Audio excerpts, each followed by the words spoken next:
We have quorum. No. So it is 6:06 p.m. I'll call this meeting to order. This is the, what day is today? The 12th, right?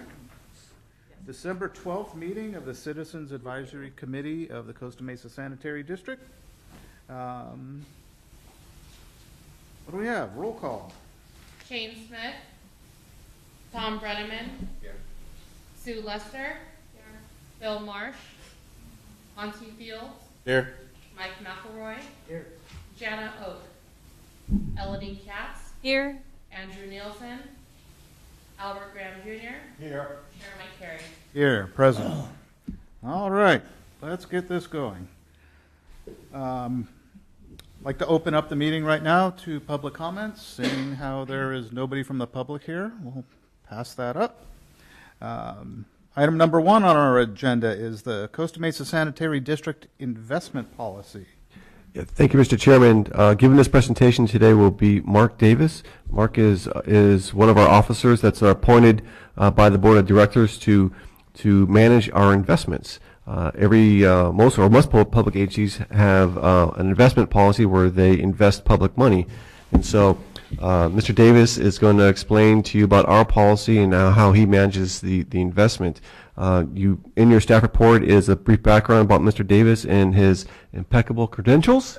He's been with us quite a while. We're glad to have him as our treasurer. He's been a great help to us with our finance department. So I'm going to turn over to Mr. Davis, and then we'll be able to answer any questions. Very good. Thanks, Scott. Good evening. What we wanted to do was talk a little bit about the investment policy, and how that all dovetails into what we've kind of been calling Government Investing 101, what governments can invest in, what we cannot invest in, and how that interrelates. Next slide.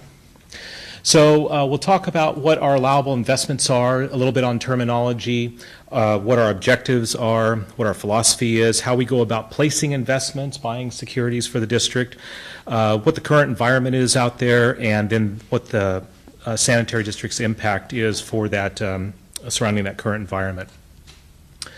So walking through some of the allowable investments, each year the Board of Directors adopts an investment policy. We bring that to them, and it outlines the types of investments that the district can invest in. That's all based upon the California Government Code. California Government Code outlines what cities, special districts can invest in. Then we take that, all those allowable investments, and tailor it down to what meets the needs of the district here. So one of the types of investments that we can invest in is the Local Agency Investment Fund, or LAIF. This is a state, this is a pooled investment run by the state of California that any city, any special district within the state can invest in. Right now it's capped at $65 million per agency, and an agency can actually have multiple accounts with LAIF. So they could have one account for their cities. These are usually cities that will have multiple accounts. One account that may be for bond funds, and so each one of those is limited to the $65 million. We, being just one agency, no bond funds that we're investing, we're limited to the $65 million. Wish we had $65 million to invest, but that's what we're limited to. We further limit that and say that at the sanitary district, we don't want to have more than 50% of our portfolio be invested in LAIF. LAIF is very highly liquid. Current rate is 2.26%. When I say it's highly liquid, I can call, as long as I contact LAIF by 10 in the morning, they will send me funds that same day. So it's very, very liquid. Next type of investment that we have is U.S. Treasuries. These are broken down into bills, notes, and bonds depending upon the duration, 1 year, 3 year, 5 year, and so on of the individual securities. We currently don't hold any U.S. Treasuries, but they are backed by the full faith and credit of the U.S. government. Of all the investments, this is generally considered to be the lowest risk investment, lowest yield investment. The sanitary district in our portfolio, we can invest in these in an unlimited amount. We can invest the entire portfolio if we wanted to in U.S. Treasuries. The current rates that you see there are 1 year, 3 year, 5 year. This was as of about a week ago, so they move every day, but that's what it was, 1 year, 3 year, 5 year last week when we put this together. Next slide. Next type of investment that we can invest in is federal agency securities. We spend a fair amount of our time placing investments in these areas. These include Federal Farm Credit Banks, Federal Home Loan Banks, Federal National Mortgage Association or Fannie Mae, and Federal Home Loan Mortgage Corporation or Freddie Mac. These are bonds that are issued by those various federal agencies. They are implicitly guaranteed by the U.S. government, not explicitly guaranteed, but implicitly guaranteed. So if there were to be a default, if Fannie Mae were going to be going under, hope that never happens, but if they were to be going under, it's implied that the U.S. government would step in and avoid them defaulting.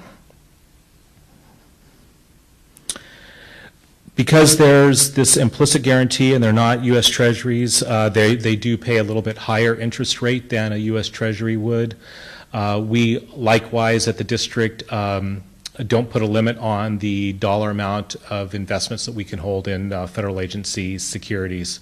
And again, current rates are identified down there at the bottom. Next item, certificates of deposit. These are just like that you can invest in on your own. If you go into the bank and buy a certificate of deposit, we currently do not own any of these. They are FDIC insured up to $250,000. They can't be traded. It's a time deposit. We go and you give them money for a certain duration. They're going to pay you interest for that same duration. And then at the end, you get your principal back. We do limit the amount that we will invest in certificates of deposit to 25% of the portfolio. And you can see the current rates. Those current rates are Bank of America rates as of about a week ago. Not too great. The next item we do invest in, these are called negotiable certificates of deposit, and they're much like a regular certificate of deposit, the only difference being that you can trade those in the secondary market, meaning you can buy that certificate of deposit and then you can turn right around and sell that to somebody else. They likewise are insured by the FDIC up to $250,000. We do the same thing. We limit the amount that we can invest in to 25% of the portfolio. And you can see the spread in interest rates, the ones that can be traded on the secondary market, a lot higher in interest rate than the straight certificates of deposit. We do invest in those negotiable certificates of deposit. The big risk here on these is the creditworthiness of the bank that we're investing in. We do stay under the FDIC insured threshold so that if in the event the bank were to go under, we would be protected by the amount of insurance that we have.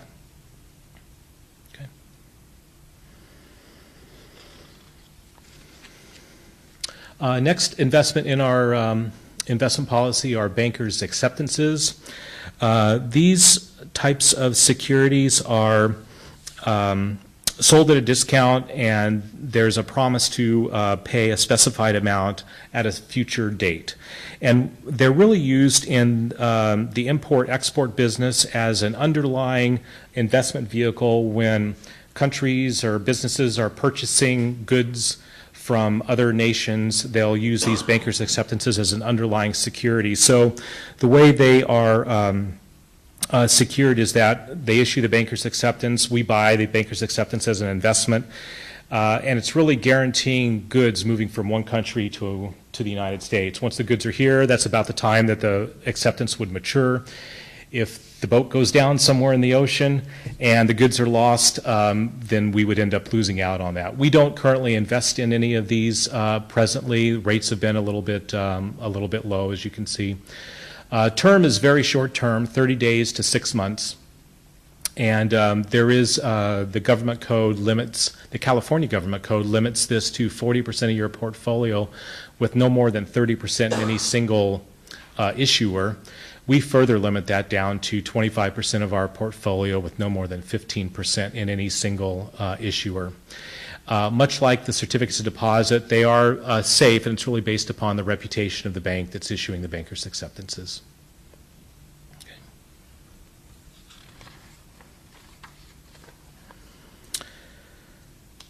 Okay. Next item, commercial paper. These are short-term unsecured promissory notes issued by corporations. When we buy those at a discount, and you'll receive the full amount of the investment at maturity, which represents the difference between what you bought it at and what it matures at would be your interest earnings. Risk here associated with these is really the risk based upon the quality of the corporation that you're investing in. Term is also pretty short, from 1 month to 9 months in duration. And we do have, again, limitation, 25% of the portfolio, no more than 10% in any single issuer. You can see a 90-day commercial paper is running about 2.5%. We currently don't invest in any commercial paper at the moment. Medium-term corporate notes. This is just like commercial paper, only it's longer term. Same type of thing. It's we restrict the investment to actually the California Government Code allows 30% of our portfolio to go in medium-term corporate notes. We don't do that. We will go only 20% with 10% in any single issuer. When we evaluate these, we currently don't have any medium-term notes, but when we do evaluate these, we look at the rating of the companies. It has to be in one of the top 3 rating categories for us to be able to invest in medium-term corporate notes.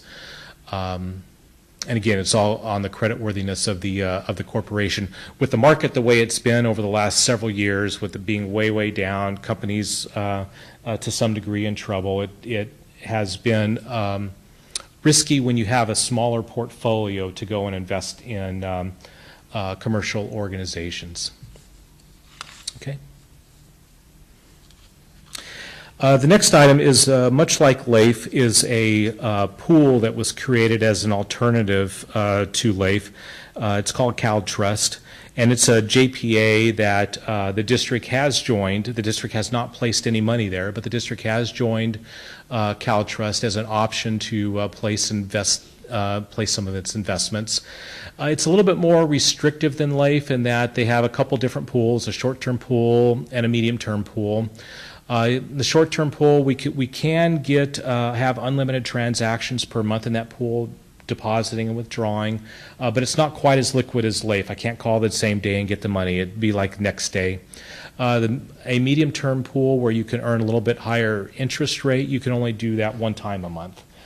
So it's a little bit more restrictive than LAIF. We like LAIF because of its flexibility to be able to withdraw funds same day. Next slide. Just some terminology that we see as we go through this. Coupon is really, when we say coupon, we really refer to the interest rate on a security. Par is really the face value of the security. Sometimes we buy securities for more than their par value, sometimes less than their par value. Those are premiums and discounts that you pay on a security at the time of purchase. Many of the securities that we buy are callable, which means that depending upon how the market's going, the issuer of that security could ask for that security to be returned to them, and we would be cashed out at that point in time. Some securities contain step-up features whereby you'll buy the security at one point in time, and then there will be gradual increases in interest rates over a period of time. Purchase date, that's just the date in which we actually purchased the security. These were actually tied into our investment report that goes to the board of directors once a month. These terms are used throughout the investment report, and if you ever happen to look at that on the agenda, you'll see some of these terms there. More terminology. Settlement date. This is the date in which we actually settle. The security actually becomes ours. Most of the time, we'll buy a security and it won't settle for several days or maybe weeks out. In which case that we make a commitment to buy, and then on that future date we'll pay for that security. The next 2 items kind of go hand in hand. We at the district, we have a third-party custodian that holds all of our securities. Securities are all electronic. There's no paper that is out there. But all of our securities are held by a third party, and that third party is referred to as a custodian. And our custodian has a service whereby our securities settle on what they call a delivery versus payment basis. So when we go to make an investment in a security, we notify the third party, our custodian, that we are making this investment. The investment's going to settle on this day. And so then the custodian will be looking for that security to come in from whoever we bought it from on that particular day, and once the security comes in, they'll match it up and make sure, yes, it's what we said it was going to be, yes, it's the right interest rate, and then only at that point in time will they release the funds to the person we bought the security from. It's a nice little protection to make sure that you're getting exactly what it is that you're paying for. Laddered portfolio, this is something that we like to do. This just really means that our maturity dates of our portfolio are kind of distributed over a period of time. The district is limited in the duration that it can buy securities for. We can't buy any investments that have a maturity of longer than 5 years. Our objectives in investment are really fivefold, and these are in order of importance. When it comes time and we have excess funds that we can place an investment with, we first look at the legality of the investment before we place. Is it in accordance with our investment policy at the time? Next thing we look at is the safety of that investment. Then we look at liquidity. If we get in a cash crunch, how likely are we to be able to sell that security when we need to be able to sell that security? Then we look at diversification. Are we not buying the same federal agency securities all the time? Are we kind of spreading it around so that the portfolio is distributing our risk across issuers? Only after those first four things are accomplished, then we look at yield. We don't go out looking always for the highest interest rate things that we can buy. We think that's a disservice to the public. It puts the portfolio at a little bit more riskier position.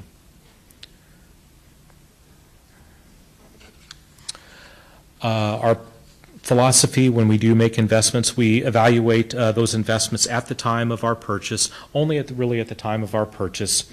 We look at our investment objectives when we're placing it. We have a buy and hold philosophy, meaning that we don't buy the securities today and we're constantly churning the portfolio and trying to sell securities and buy more securities that may have a bigger yield.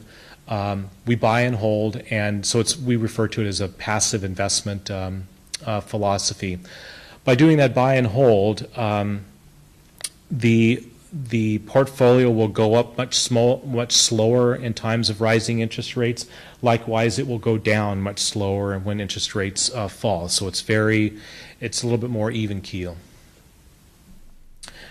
We do use broker-dealers when we are making investments, and our current investment policy allows us to use one broker for every $5 million of portfolio. We have about $15 million out right now in our portfolio, so we could have up to 3 brokers if we wanted to. The reason why we put that in there is once brokers know you got money to invest, you got everybody calling you and wanting a piece of the action, and this helps us limit and only be able to deal with people that we know, respect, and trust.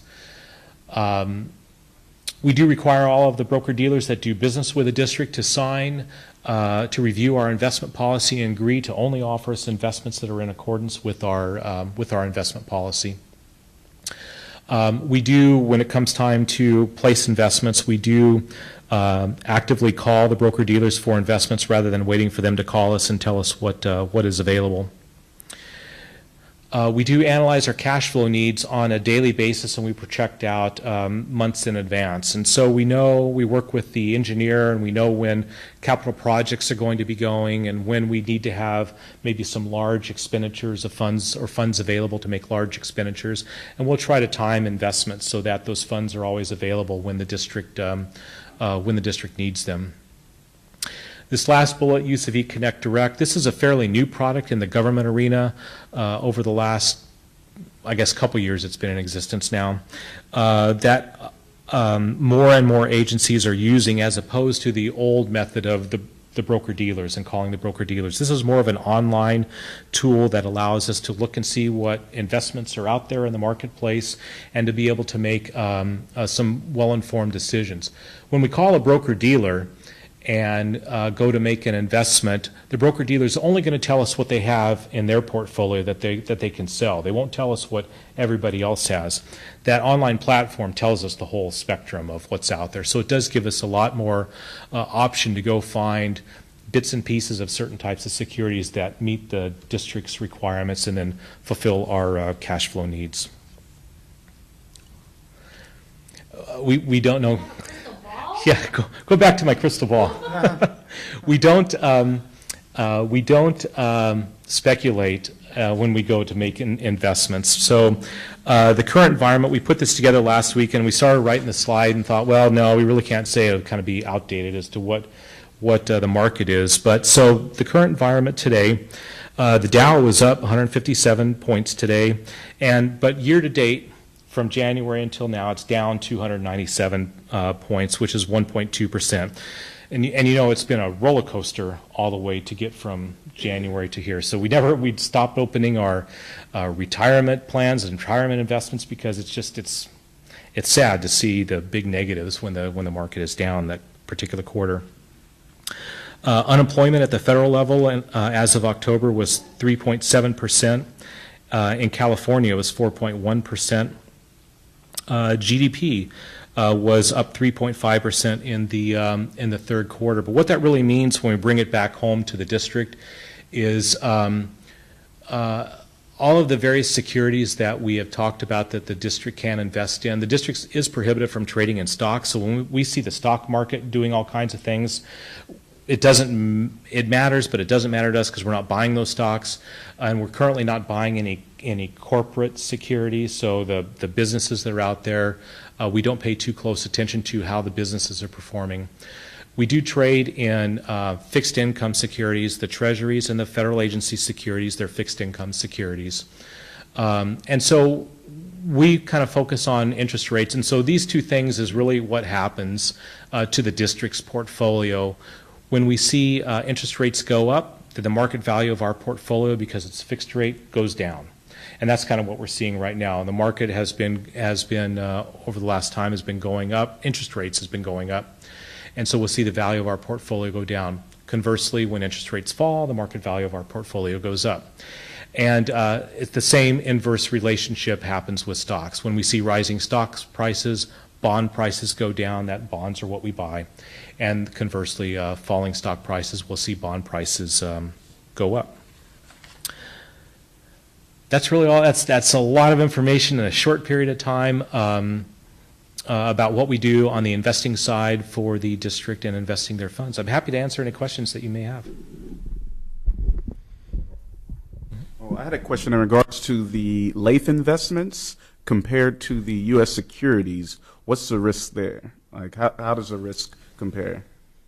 The federal agency securities are, like we talked about, implicitly backed by the U.S. Government, and so they're going to be, and they're going to be issued as bonds in 1 year, 3 year, 5 year durations. And so when we buy a federal agency security, we're buying that specific security for a period of time, 5 years. With LAIF, LAIF is just like your bank account, the local agency investments fund, just like your bank account, is I can put money, deposit with them today. I can send $1 million up to LAIF today. It will earn interest overnight. I can get that full $1 million back tomorrow. And it's the full $1 million. That doesn't happen with the federal agency securities because they're fixed income security. So I can put $1 million out maybe for 5 years, but if their interest rates are going up, the market value on that security is going down. So if I wanted that back next week and it's underwater, I'm not going to get my full $1 million back. I'm going to get something less than that back. So LAIF is a pretty good deal. Many years ago if you guys remember when Orange County bankruptcy had happened, there was a concern with LAIF that the state of California would be able to tap into LAIF to be able to balance its budget, but there are protections within the code that prohibit that from happening. So LAIF is a pretty secure investment. It truly is a lot of federal agencies. And last time I checked, LAIF was upwards of $7 billion. A lot of money that all going into, from a lot of different agencies being pooled.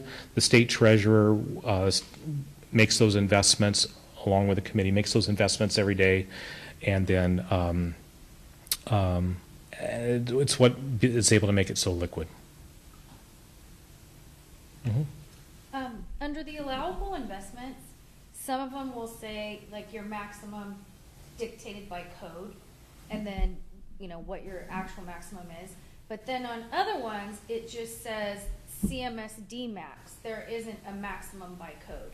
So when code doesn't dictate what the maximum is, how do you guys determine what is going to be the maximum for that particular type of security? Sure. If the code doesn't dictate, that means that we could put our entire portfolio, if we wanted to, in that type of investment.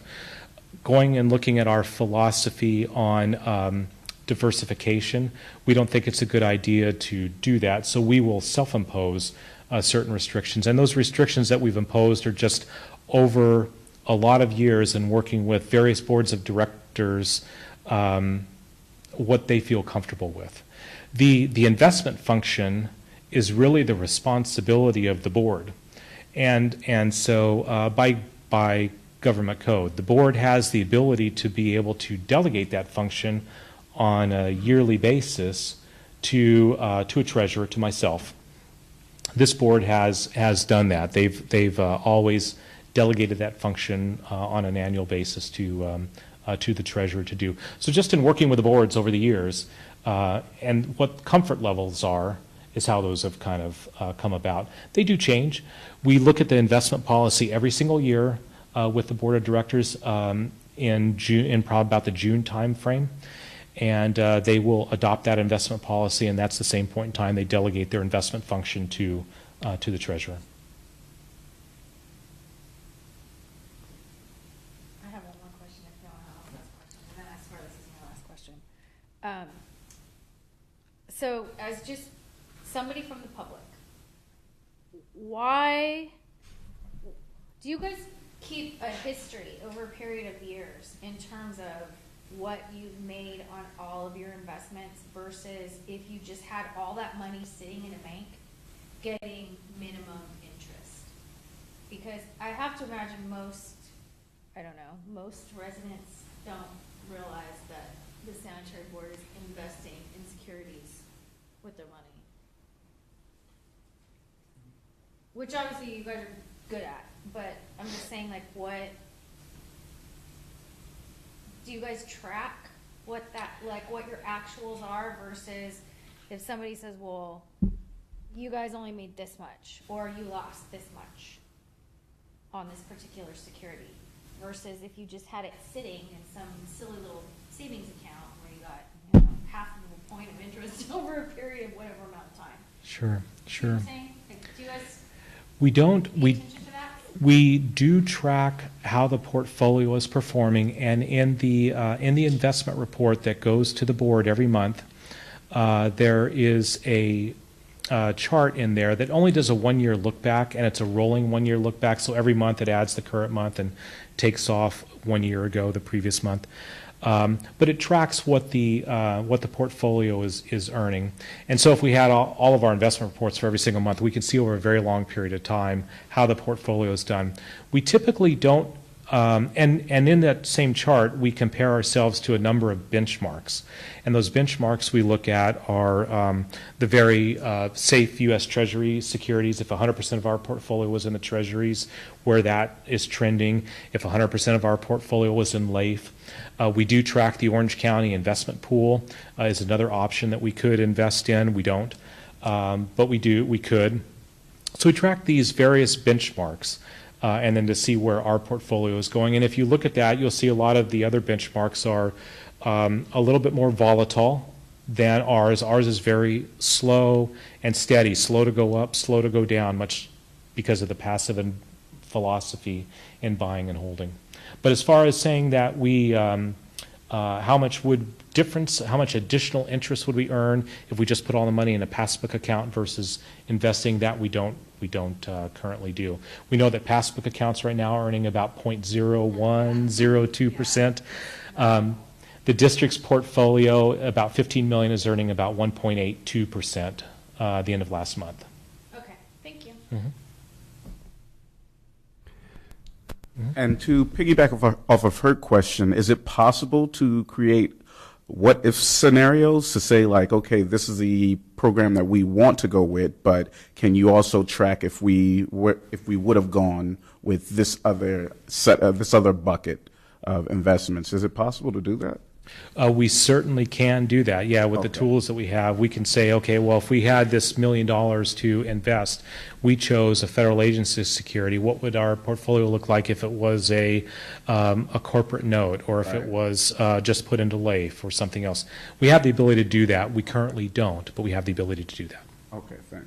Mark, if I could just add, we do look at those things. I mean, Mark will indicate other options, and we talk about that further. I think the most recent was the international thing. There were some government agencies looking at finance or investing in international pools, and we opted not to do that. I think you'll find with our board, the two keys are safety and diversification. You know, and we entrust Mark and his firm to do that.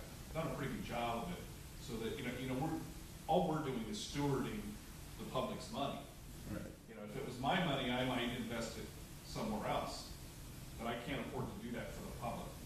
Right. So we look at the safety and diversification, but we do look at other options. And Mark's always been very good about, his firm have always been very good about showing us what those alternatives could or might do for us. But I think it always comes back to the safety and diversification factors that govern what we do, I think. Right. Yeah. And just piggybacking on the diversification, even within like the federal agencies, the 4 different types of federal agencies that we invest in, we even diversify within those. Just because we don't want all our money in Fannie Mae or all our money in Freddie Mac, we'll spread it across. What's the target that you're shooting for? You know, the district prepares a 2-year budget, and we're just coming into the end of that 2-year budget cycle this next June. 2 years ago, when the budget was adopted, that's when the targets were set, and those were the investment earnings that were put into the budget at that point in time. The market back then was a lot different, and our target was 0.9%. So we're double what, from an investment earnings standpoint, what was originally included in the budget. As this next budget cycle comes around, we'll be looking at the current markets at that point in time to be able to give some projections as to what we think investment earnings or targets should be for the next 2-year cycle. Great, thank you. Are there any other questions? Mr. Chairman, just one, thank you, Mark, for that presentation. If anyone has HBO, I highly recommend you watch a documentary by Vice News about the 2008 financial crisis, because as you heard Mark said earlier, that if Fannie Mae or Freddie Mac defaults, the federal government will come and back them up. Well, that happened in 2008. They were about to default, and the federal and Mark said the word implied. There's no contract, there's no law that says the federal government has to back them up. But they were so concerned that there would be another depression, they had no choice. It was Mark, you were the treasurer in 2008 too, weren't you? I mean, were you guys sweating bullets when you heard that happen? Yeah. A little bit. So it's a fascinating documentary. I highly recommend you watch it if you have HBO. What was the name again? It's produced by Vice News, and it's just called Financial Crisis, 2008 Financial Crisis Behind the Scenes. It's fantastic. HBO. Vice News. Yeah, it's great. I'll look for it. I have one question. I think maybe, I don't know, for either of you. So when you do the budget at the beginning of the year and you budget whatever your investment target is going to be, is your actual budget for the sand board built into hitting that number, or that's just a completely separate issue? Do you want to answer that? Sure, I'll take that. Budgets, in my opinion, budgets are fantasy. Actual numbers are reality. Yeah. So, So we make our best educated guess at the time to come up with what the revenue is going to be, other than the annual charge. The annual charge ends up being like the last piece of it that goes in. So we look at all these other revenue sources that we have, the ability to be able to generate revenue from. And then we look at what the needs are of the district from an expense standpoint, the projects that need to happen and the operations that need to go on to take care of the solid waste and wastewater. What's left over then is really the annual, what makes us up the annual charge. And so yeah, it's definitely impacts it, and we have discussions about those types of things because they do go into the budget process. I have a Okay. question after Mhm. time into that. I was just thinking about what you were saying about how it's performing better than expected. How do you take into account that, and if you reinvest it and keep rates not from going up, like we were saying in our last meeting? I think 2004 was the last time we've had a rate increase for the Yes. for the property owners and sewer customers. So how do you decide if you're going to reinvest it, or how is that decision made? I'm not sure that I totally understand the question. Okay.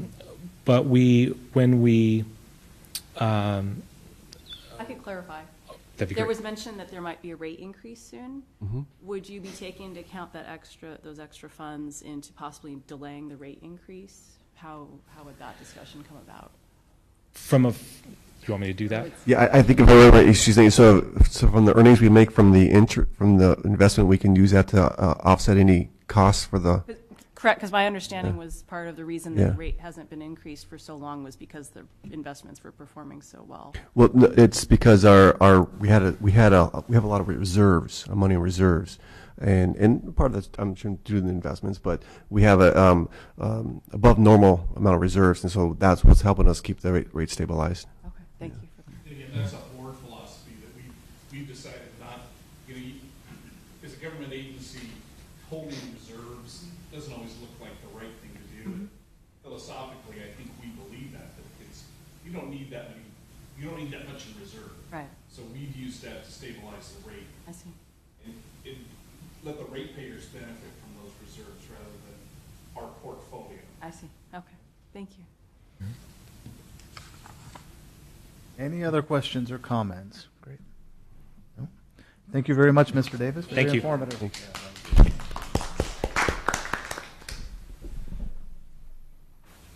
Okay, moving on. Start this whole pause thing, I like it.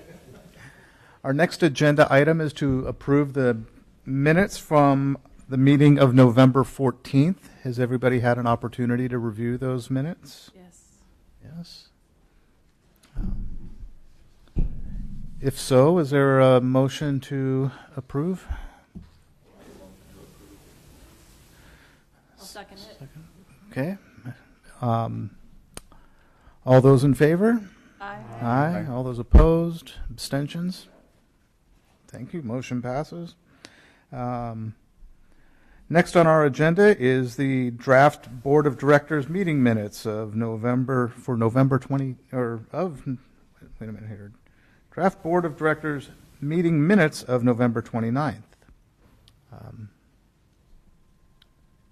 Has everybody had an opportunity to review those? Just receive and file. Thank you.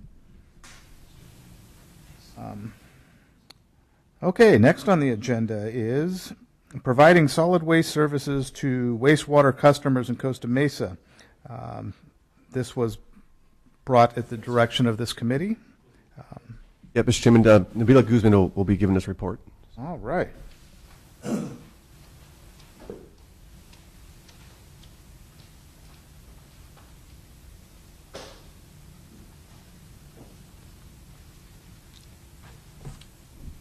Good afternoon, Mr. Chairman, members of the committee. Currently, the Costa Mesa Sanitary District only provides solid waste services to single-family homes and some small multifamily homes. In the city of Costa Mesa, while the larger multifamily homes, industrial, and all commercial properties are serviced under the city's franchise. Staff estimates that 21,814 homes fall under the CMSD franchise, while 21,521 are under the city's franchise. In order for these other Costa Mesa residents to receive solid waste services from the district, several factors have to be considered. Objection from the Costa Mesa multifamily homeowners and renters currently receiving dumpster service through the city's open market, solid waste open market haulers. Currently, these homeowners are able to shop around and pick from the list of approved haulers and have a mechanism to pass on. Because they have a contract with the hauler directly, these homeowners are able to pass down the cost to their renters either on a monthly or quarterly basis based on how they're being billed. So the renters or the homeowners might oppose to having the trash charges placed via assessments because we place our charges on an annual basis. So then that would change the way homeowners pass down the cost to their renters. So there might be objection from both of these parties. Also, the Costa Mesa City Council. The council would have to adopt a resolution approving that CMSD would handle the entire residential solid waste program. So we would need to have approval and their blessing to be able to provide solid waste services to everyone. Also, the district currently only provides cart service. In our contract, we do not mention dumpster service, so we would have to go out to bid to provide dumpster service and then negotiate a price for weekly service, as well as making sure that the programs that the residents currently have, like the large item pickups, the HHW pickups, and all of our other programs are also available for the residents using dumpster service. The cost to go out to bid or to enter into this new contract is unknown at the moment. And then lastly, the Local Agency Formation Commission, LAFCO, staff would have to submit an application along with the resolution indicating the district's intention to provide solid waste services to all multifamily units with the city of Costa Mesa. And in the financial portion of the report, some of those costs are broken down in that area. This concludes my report, and I am happy to answer any questions you may have.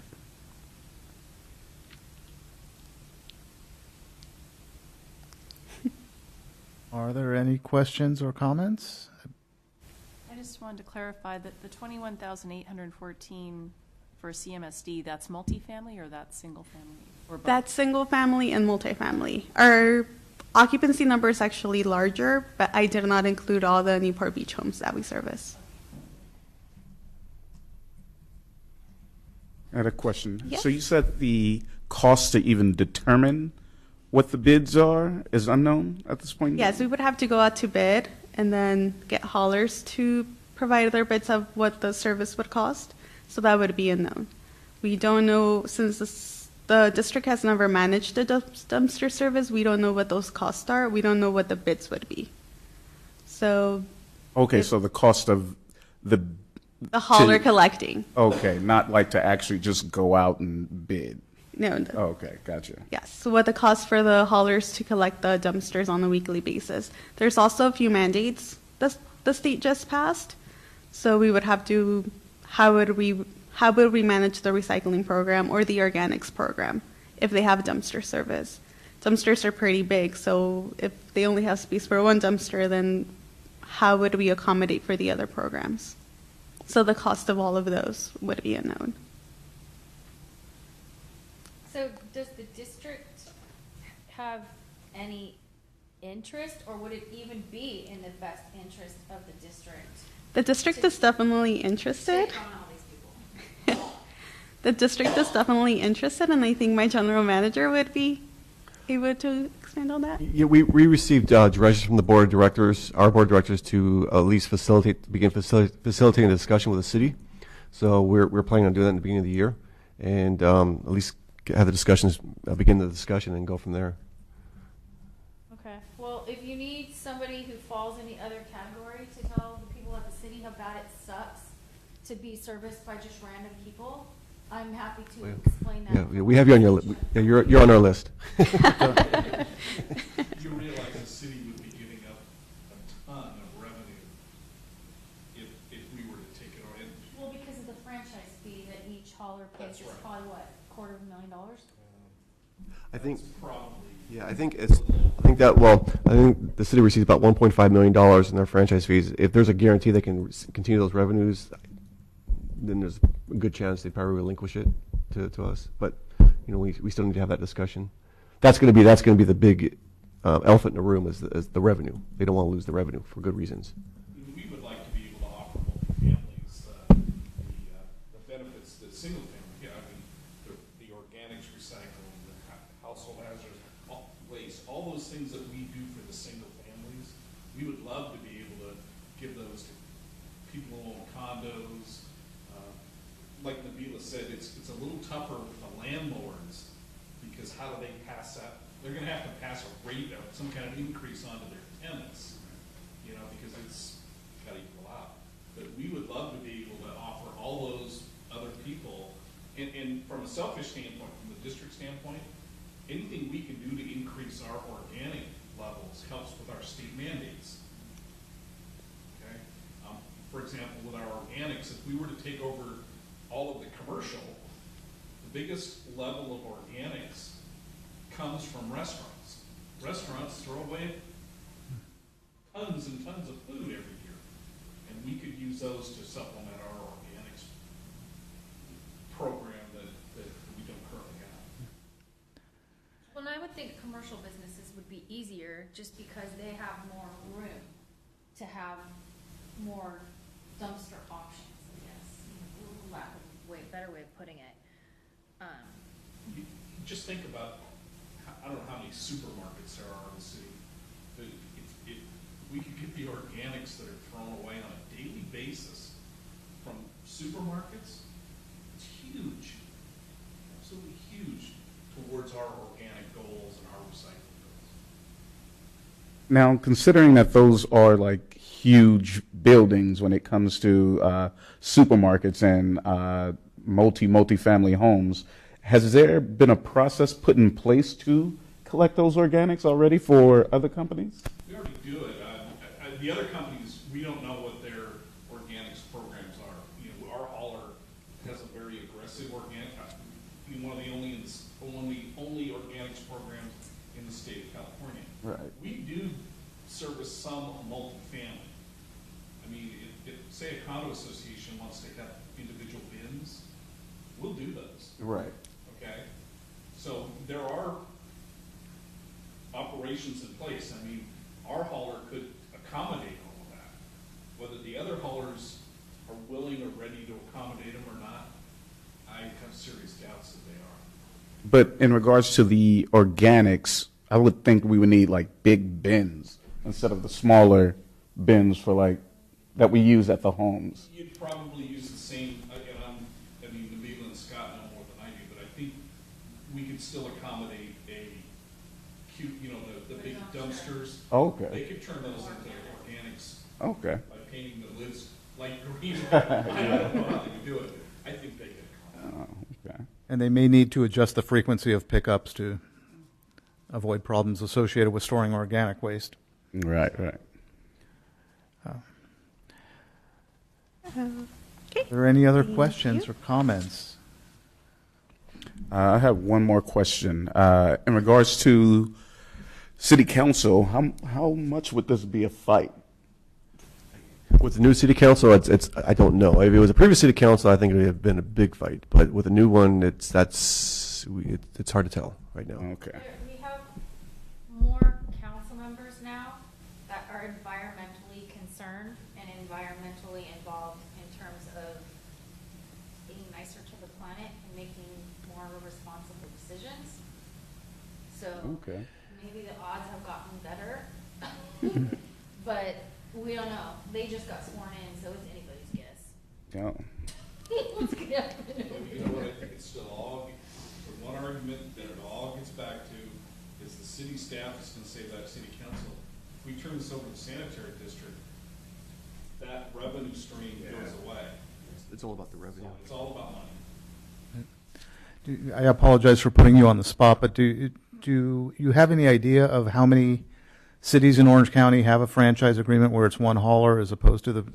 All of them do. The only ones that don't is Costa Mesa and Newport Beach. So was that 32 cities? In the entire county? Yeah, it's Just the two of us. just the two of us. Yeah. Oh, but, you guys probably already made this argument, but how much money does the city spend on going around and picking up couches and picking up all these other random things that are strewn about the streets, because most people using all these other haulers have no way of getting this stuff picked up. Like I said, I mean, I've dragged all sorts of things out to the street that people dumped on my property because the city wouldn't get them unless they were in the public right of way. So that's where they ended up. The city came and got them, you know. So yeah, you're looking at writing a check versus all the money that's being spent in labor and time and resources at the city level. I don't know, maybe I should suggest to the new environmentally sound council members that they should research that. Well, we talked about it on staff level. You know, we're strategizing how to approach the city, and that's one area we think we can help out is maybe they can reduce their costs, all the staff hours and the money they're spending picking up dumped items in the right of way. So There's a lot. I mean, it's getting more frequent with all the other issues that are going on in the cities, but there's stuff all over the place all the time. So beyond the initial proposal to City Council, what will we have visibility to next that we could expect? As far as sorry, say that question again. okay, beyond the initial proposal in approaching this topic, what's like the next steps that the CAC, this forum, would have visibility to or be engaged in? Oh, I see what you said. I haven't thought about that, to be honest with you. But we definitely would want your input once we have a plan together. We'll share it with the CAC, and you can let us know if we're on the right track going to the city. Yeah. So next step then would be to obtain the proposals and then discuss with City Council? I think our next liaison committee, that's where we'll have some elected officials there, and we'll broach the question. Hopefully the mayor will be there, and we can say, hey, are you open to that idea? And if they said yes, then we can approach staff, and then staff will have that discussion. We'll kick around some ideas, and then we can share that with the CAC, and you can tell us if we're going the right direction or not. Any other comments, questions? Thank you, Ms. Guzman. Great job. Okay, moving along to item number 5 on our agenda. Ordinance number 123, the adoption of Rosenberg's Rules of Order. Yes, Very Rosenberg, interesting. yes. When you go from 700 pages to 7. Yes. The big difference, and that's why we're recommending the committee, the Citizen Advisory Committee recommends to the board to adopt Ordinance 123, which is the adoption of Rosenberg Rules of Order. Most public agencies, including the district, we follow the Roberts Rules of Order, which is almost 150 years old, and it's 700 pages long, and it's just cumbersome. So the question you might ask is, what's the difference? Basically, what the Roberts Rules of Order is really tailored for larger organizations, larger bodies like over 100 people. The Rosenberg Rules really just sticks to the basics. It takes the basics from the Robert Rules and it just puts it in several pages. So basically, the Rosenberg Rule sticks to the basics like motion, second, substitute, motion, discussion. And that's all we really need. We don't need all the other procedures in the Roberts Rules because those are more tailored to larger groups. So we are recommending the Citizen Advisory Committee to recommend to the board approve or adopt Ordinance 123, which is the adoption of the Rosenberg Rules of Order. Happy to answer any questions. Are there any other special districts that use this already? Like any other ones? I don't know of any special districts. It is widely accepted now by local governments. They are using it, but I just don't know which ones. Does our city use? That's a good question too. I don't know. I can report back that information to you, but Curious. Roberts? yeah. Has our board adopted No, Rosenberg's? They adopted the Roberts rules, but not Rosenberg. They're going to be seeing your recommendation. So once your recommendation, we'll take this to the board on December 20th. Okay. Yes, for their adoption. Okay, so this is this is for the board, not Yes, for it's for you. us. Well, for you to take action to recommend for the board adopt the Rosenberg. So we still need action from you. Okay, gotcha. To help it get through. Yes. So the key benefits, or the key benefit is that it's less cumbersome. Yes, correct. It just sticks to the basics. Seems more efficient. Call for question. Do we have a motion to recommend this? Is there any other discussion? I apologize. Any other discussion or questions regarding this? No? Was there something specific that prompted this? Or like, No, nothing. somebody didn't know the rule because there was too many of them? No, it was actually recommended by our district council, and he really, it was a good suggestion. Nothing really prompted it. It's just, like Chairman Carey said, it's just more efficient. I would think that the primary advice for this would come from the council's office, or from the legal office to the city council, rather than from here. But for whatever it's worth, I move that this committee recommend that it be adopted. I think it's really, the council would be looking to legal counsel Yes. to give them the real answer, I think. Yes, but this is just another opportunity for the public and for the advisory committee to, as Mr. Mosier meant a couple meetings ago, to public comments. It's always good to have public comments on new laws that are going to be implemented or new procedures. So this was an opportunity for you to hear from you and hear from the public what you think of this ordinance. And before we second it, because he's already set a motion in place, is there any negative positions to adopting this as opposed to? No, it's like I said, it's very similar. It's very similar to Robert Rule. You're just taking the basics out of the Robert Rules and you're just putting in what's called, because it's Rosenberg, because he's the one that created this booklet. That's why we call it after him. So there's no potential liability or exposure to the district for adopting this. Tired of a lawyer and everything you do, so he created this. All right, well, that's second. Thank you. Thank you. All right, all those in favor? Aye. Opposed? Abstentions? Motion carries. Thank you, Mr. Carroll. Thank you, Mr. Chairman. And thank you, committee. Okay, moving along to the next agenda item, ordinance number 124, reenacting the purchasing provisions of the district's operations code. Thank you, Mr. Chair. So the district has several procedures in place to purchase and award contracts for public works projects. One of those procedures is called the indirect bidding procedures. And we follow, the district follows the Uniform Public Construction Cost Accounting Act. And in that act, there are certain requirements we have to do. One of them, if you can go to the website, Melanie or Gina. Quick here.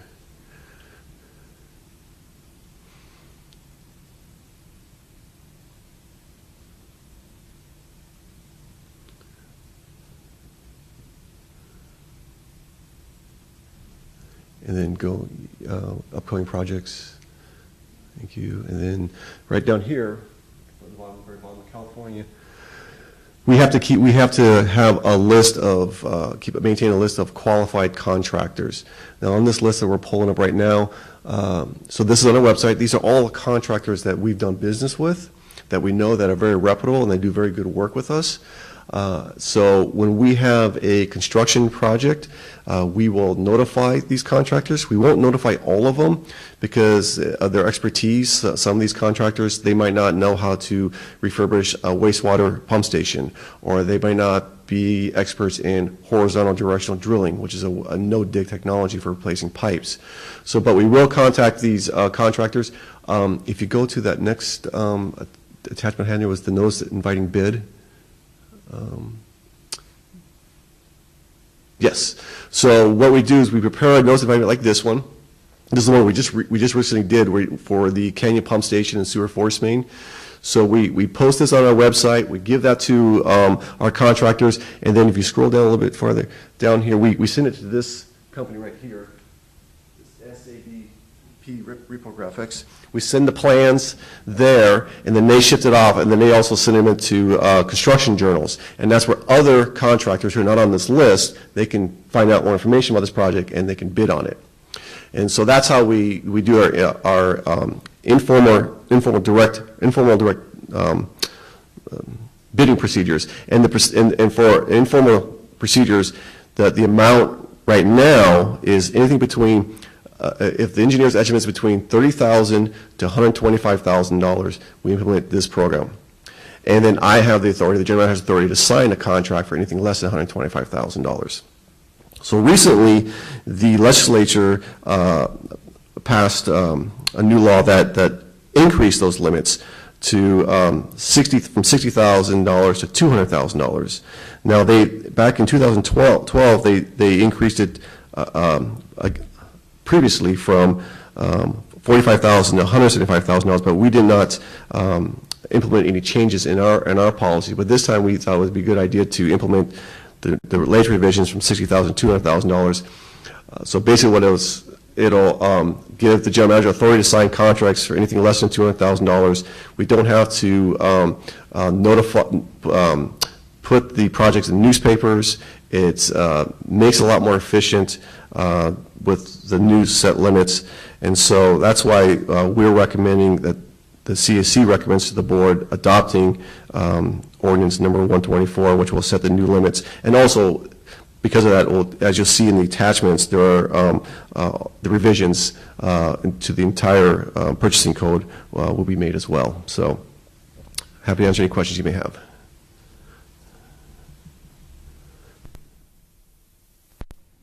Are there any questions? Any questions, comments from the group? No? Yes. I noticed that you have a meeting beforehand, basically, to tell them what you're asking a bid on. Once the bids come in, what's the review process? If you have the signature to whatever level, do you do the review of the bids yourself, or staff do that, or give you a report? Yeah, our district engineer does that. He knows what he's the one that prepares the specs. So he'll be determined if the bids are we call responsive, so they follow the specs, and if they are the low bid and they're responsive, then by law we have to sign the contract. So you are bound by low bid. Yes, on a public works contract, which of these are our public works contracts? We are, yes. I'm sorry, can you repeat that? We're bound by Low bid. low bid. For a public works project. So if we're doing a pipe replacement, if we're doing a pump rehabilitation, those are public works projects. So by law, we have to award the low bid, low responsive bid. That's the key word, responsive. They have to be responsive to all the specs and all the requirements that we're requesting. Gotcha. That's the loophole. Yes. Yes. Exactly. That's the key word. Yes. Now, is the expertise for writing the proposal or the request for proposal, is that all internal, or do you have to go out? No, it's our district engineer does that, so it's all in-house. Yes, correct. Yes. But it's only to, I apologize, go ahead. What's the total budget, annual budget of this sanitary district? Like the total dollar amount that you guys allocate to every area? Like the city of Costa Mesa is like, I don't know, what, $130 million? Our total budget, our solid waste and wastewater budget, it's $11 million. $11 million. Yes. Okay. And you are only selecting from pre-qualified bidders? Correct. Right? Correct. Okay. Any other questions, comments? No? Do we have a motion to recommend this to the board? A motion. Second. Second. All those in favor? Aye. Opposed? Opposed. Okay. Ms. Lester? So what, one opposed? Oh, One opposed. okay. Okay. Abstentions? Yep. Sue opposed. Okay. Motion carries. Okay, great. Thank you. Thank you, Scott. Mr. Chairman, items number 7 and 8, I'll just, Nabila Guzman will be given items 7 and 8, so she'll be coming up. Thank you, Mr. Carroll. Item number 7 is community-wide diversion.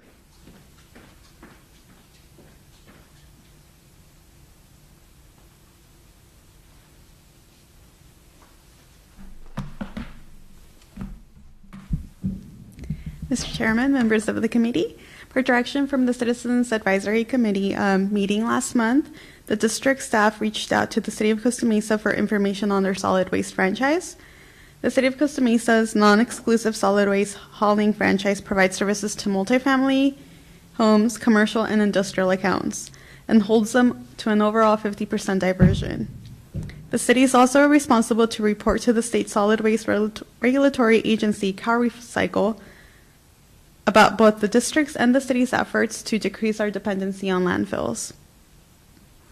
While the district calculates and reports a diversion rate, which is total recycled tons over total collected tons, to its board of directors and its residents, the state stopped calculating diversion rates in 2016 and switched to a per capita measurement basis of disposal reduction in 2007.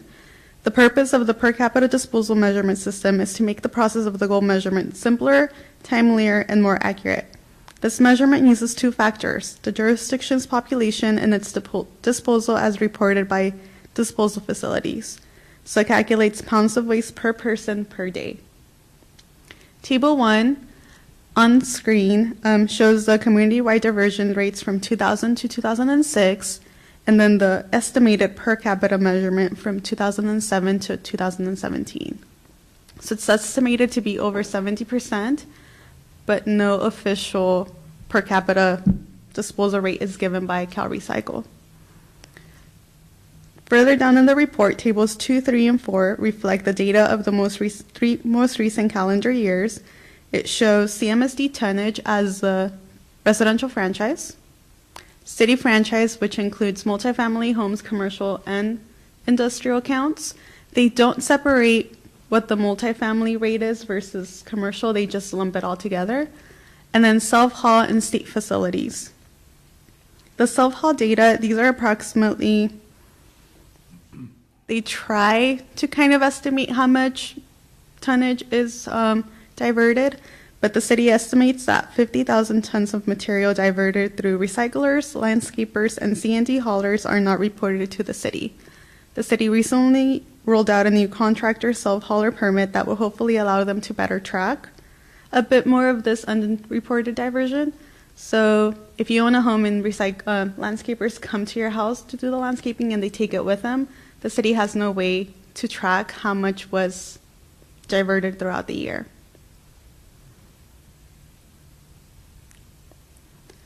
This concludes my report. I am happy to answer any questions there may be.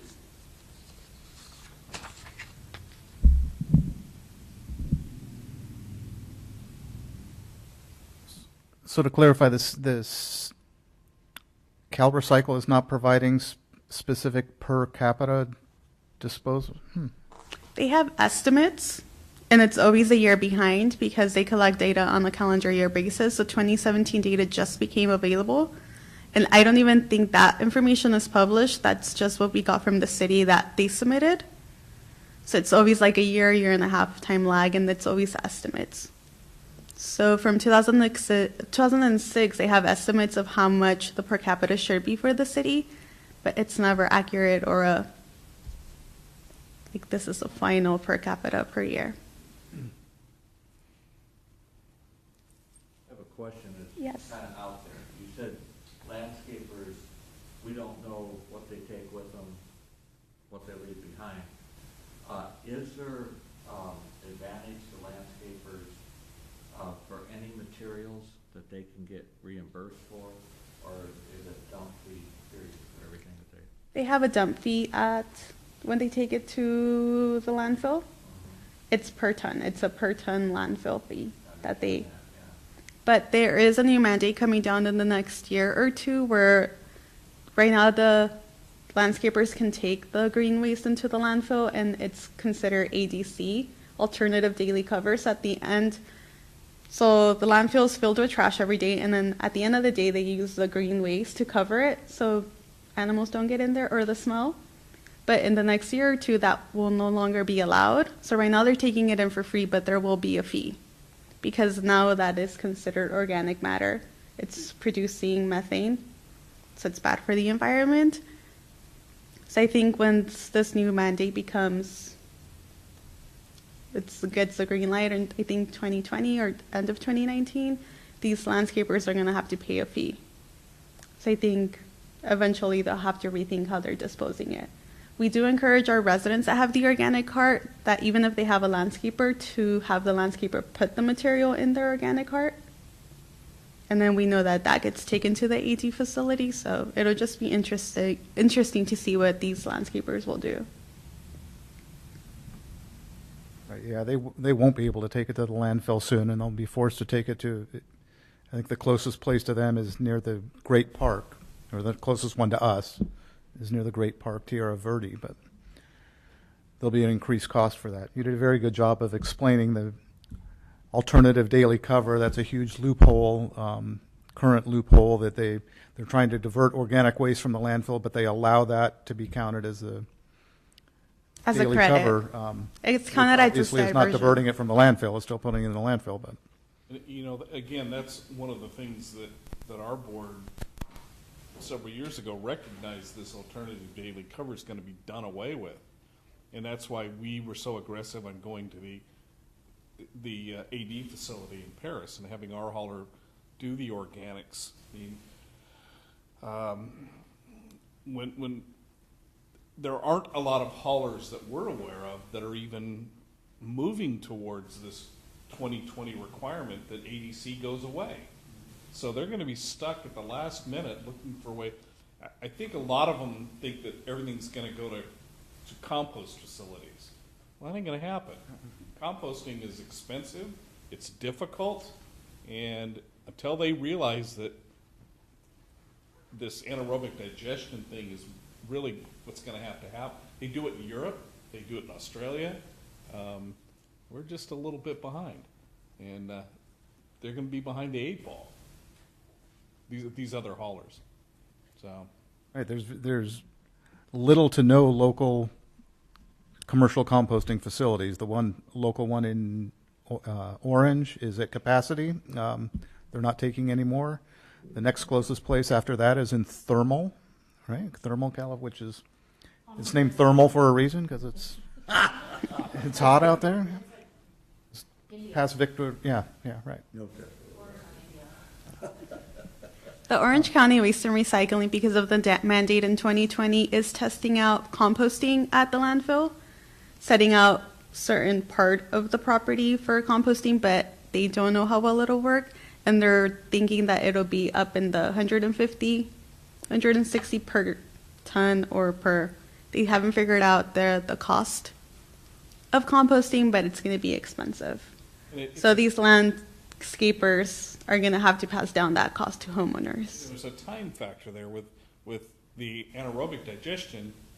It's instantaneous. I mean, it happens. Now, there is a process, takes a little bit of time, but composting is probably at least double the amount of time that the AD does. So it'll be interesting to see. And the tradition. Interesting, because landscapers now can drop it for free, and most of them don't in Costa Mesa. And I say that because I live in an alley that's the length of a city block, and it's lined with dumpsters. And every day, I see landscaping crews coming through and dumping all their stuff in our dumpsters because they're not locked. So they don't have to pay for it, and they don't do it now. So if they have to pay for it, I don't see it getting any better.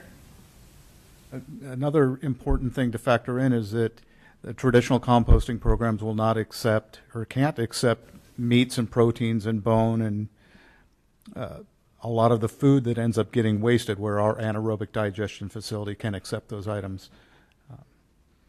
And again, I don't know if you guys know the answer to this question, but I'm curious to see how the state correlates the unit of measurement they have for diversion. The new diversion goals are supposed to be 75%, but now this Cal Recycle is measuring per capita. So how are they taking per capita and relating it to a percentage diversion rate? But I think it'll be interesting to see what the new governor does with what the previous, or the current governor, I mean, he was pretty optimistic or pretty out there, aggressive in getting that diversion rate up. Let's see what hopefully the new governor has the same philosophy. Well, especially considering there's no extremely limited markets for recyclables right now. All of these processors are doing what they've historically done, is stockpiling material and warehousing it and waiting for the markets to improve, and they're all running out of space. And if the markets do improve, then they are going to be flooding the market with material, which is going to drive down prices even further. Once again, China becomes the biggest driver in that. I mean, China accepted most of those recyclables, and with tensions between our two countries, China's basically said, we don't want your dirty stuff. Right. And like Mike says, it's going to stockpile, and you could have some big bonfires or something. Yeah. It's going to be interesting to see. Mr. Chairman, regarding your 75% diversion, it's an overall state goal to reduce 75% of the organic matter already in the landfills. So they're going to be taking a look at the state overall and then cracking down on the counties. And then in Orange County, the OC Waste and Recycling manages our landfills, which then they'll be cracking down on the cities because that's where we take our waste, and they'll be measuring. Every time a truck goes in there, they weigh it and they say, where are you collecting from? So when our CRNR trucks go, it'll say CRNR residential. That means it's a CMSD franchise. They can say Costa Mesa franchise, and then we know it's multifamily, commercial, or industrial waste. So it'll crack down. There's a few levels. And there's threats of fines if cities or special districts aren't complying. Yes, it'll be at $10,000 a day if there's organic waste or they're not reaching the levels. So a lot of these, we already have a residentials program, but a lot of these other cities haven't rolled one out. So it'll be interesting to see, depending on the hauler, what their options are and what programs they end up rolling out. So could that potentially be part of the argument presented to the city council as to why they should use you guys for commercial? Definitely. Because you just factored in 12 more haulers that are doing God knows what, that now the city's going to be holding the bag for, and what are the fines? It's $10,000 a day. That could add up to Yeah, absolutely. 200 grand make really quick. Money talks. And I'm looking at Table 4 for calendar year 2017. So that city franchise, 58.5K, that's what we could possibly take on if we were to take over the processes from city council or the city. Gotcha. Yes, we would be taking over everything under that city franchise table.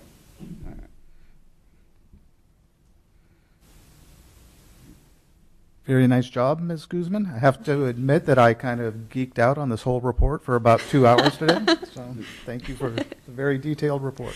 You're welcome, Mr. Chairman. Any other questions or comments about the diversion? Okay, let's move on to the Christmas tree recycling.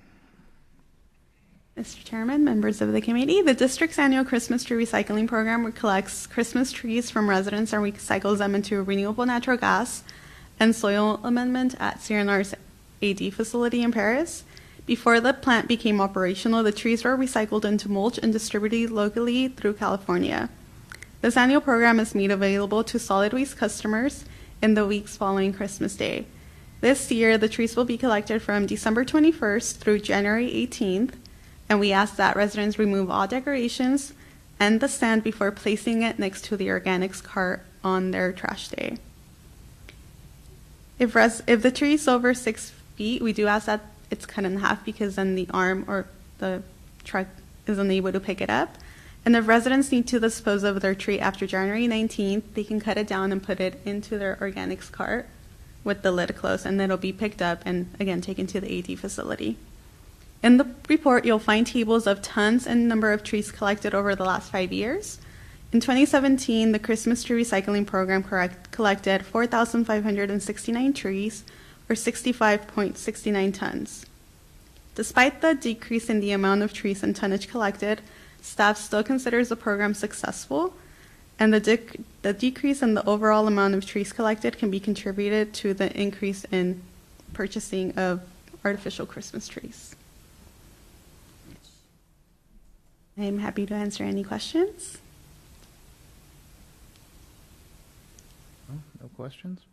I think this is a fantastic program that the district offers. Thank you, Mr. Chairman. I can tell you, at my facility, we get calls about this all the time, even as late as April. Are there any other questions or comments? And you tell them in April it's coming up in December, is that what I tell them it's a fire hazard. You better get rid of it pretty quick. And then they Well- dump it on the street. Right. From my house. And then you drag it out and make it the city's problem. You've already confessed to that previously. Thank you, Ms. Guzman.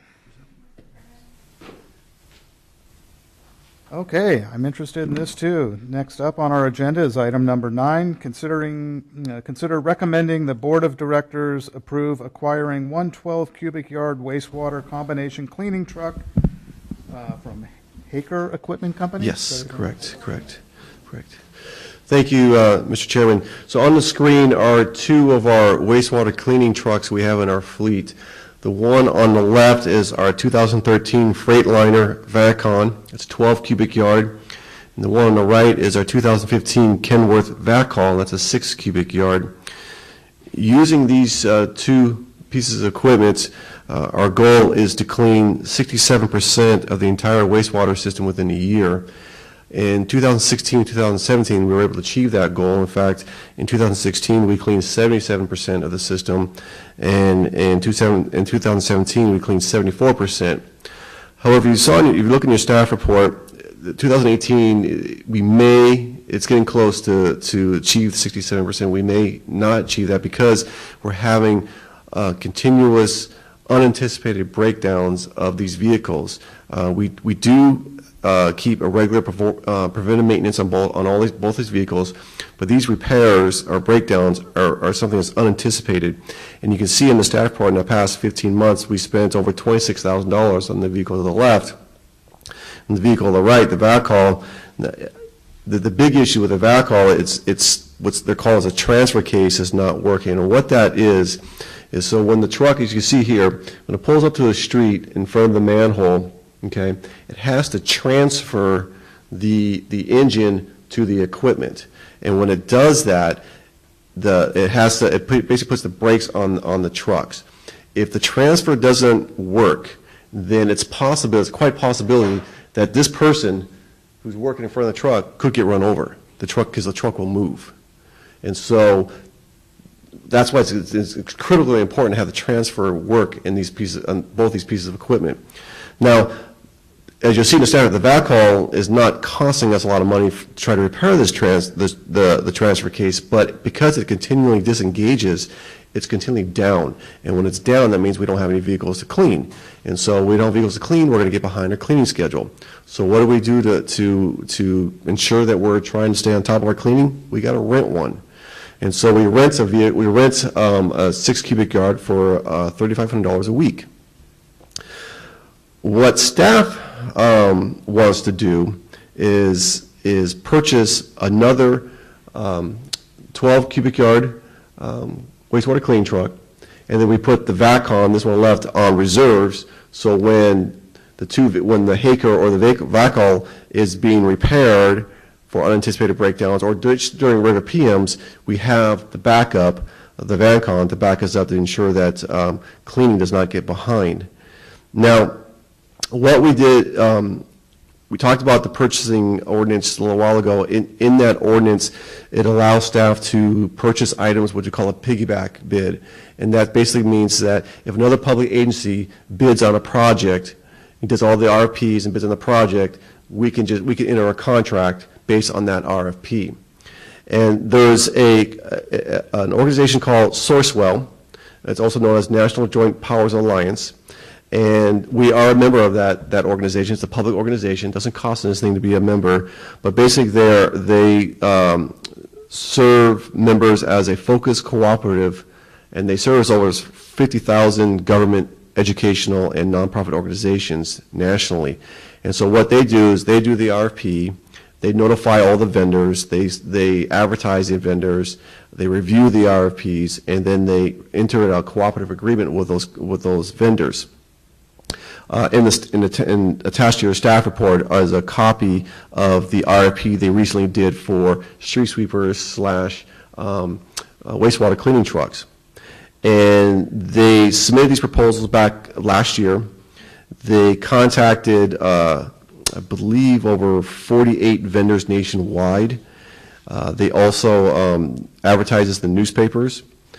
Of the 48 vendors nationwide, 13 of these vendors, which is listed on your staff report, were found to be in compliance with the RFP, and Sourcewell entered an agreement with these vendors. Of those 13 vendors, there were 6 of them that manufacture wastewater cleaning trucks.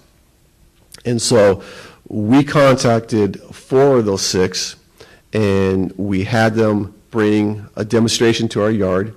We told them this is what we're looking for, so give us a demonstration. And so 4 of the 6 did that.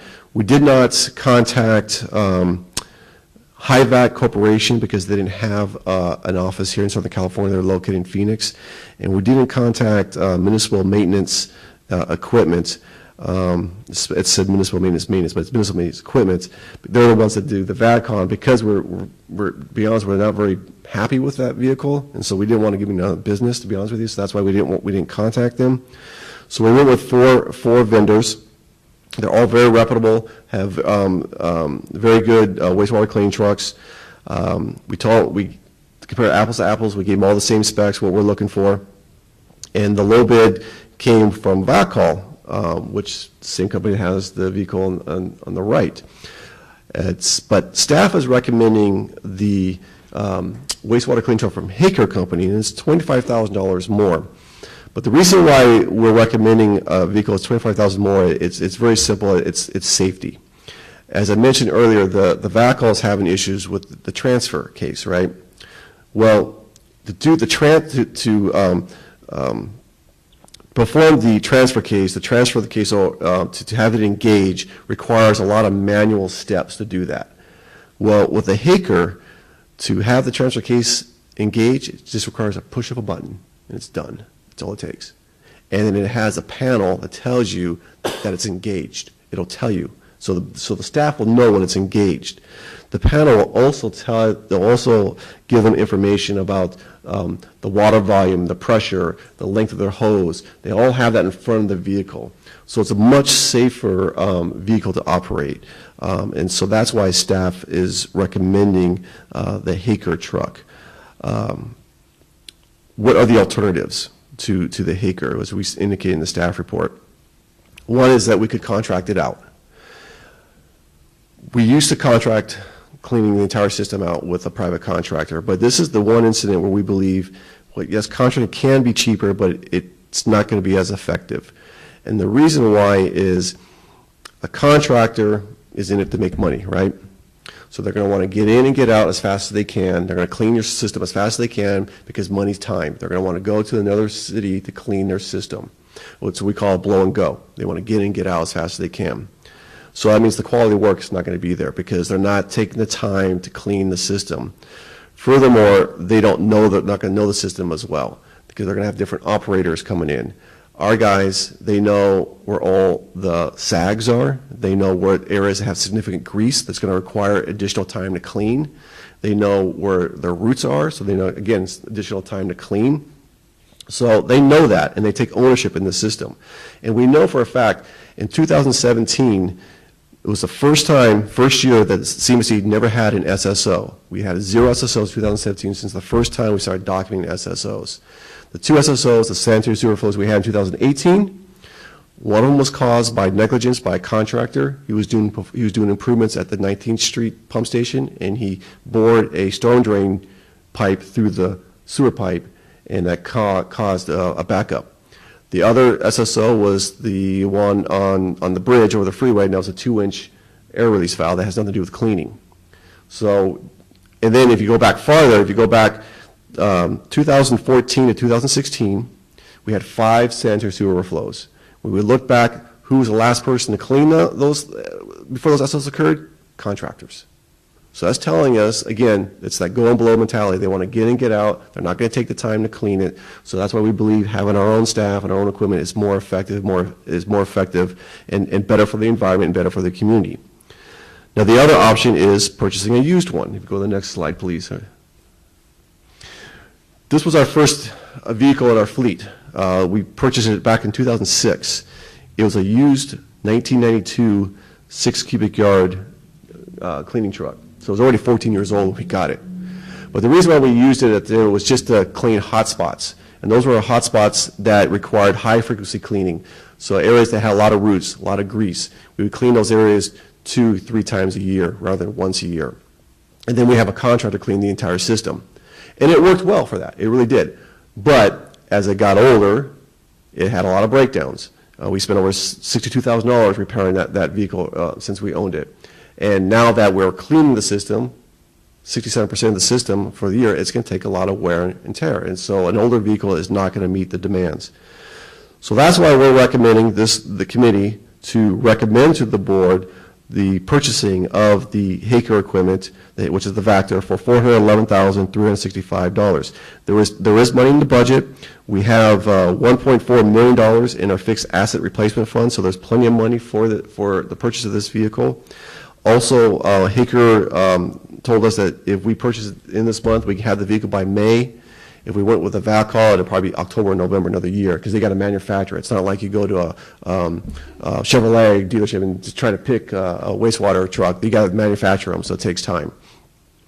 So that's what we're recommending. I'm happy to answer any questions. We were taking this to the board on November 20th, and if the board approves it, we will issue a PO the next day and get it going. So yes. You said this is $411,000 Yes.